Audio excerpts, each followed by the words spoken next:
Hello my dear students, welcome to dice education.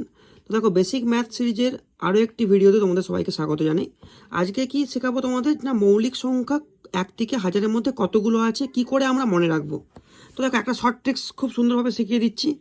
442 232 232 1 মানে কি না, 4 মানে কি 0 থেকে 10-এর মধ্যে আমার 4টে মৌলিক সংখ্যা আছে, 10 থেকে 20-র মধ্যে আমাদের 4টে আছে, 20 থেকে 30-এর মধ্যে 2টো আছে। এইভাবে আমাদের মনে রাখার নিয়ম। তাহলে তোমরা যদি দেখো 1 থেকে 50 মানে 0 থেকে 50 অবধি তোমরা দেখো, তো কতগুলো আছে না, 4 + 4 + 2 + 2 + 3, টোটাল 15টা।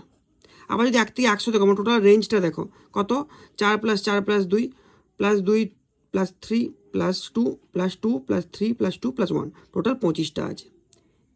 এভাবে যদি তোমরা দেখো, 1 থেকে 500-এর মধ্যে আছে 95টা, আর 1 থেকে 1000-এর মধ্যে আছে 168টা। এটা হচ্ছে মৌলিক সংখ্যা মনে রাখার সব থেকে সহজ কৌশল।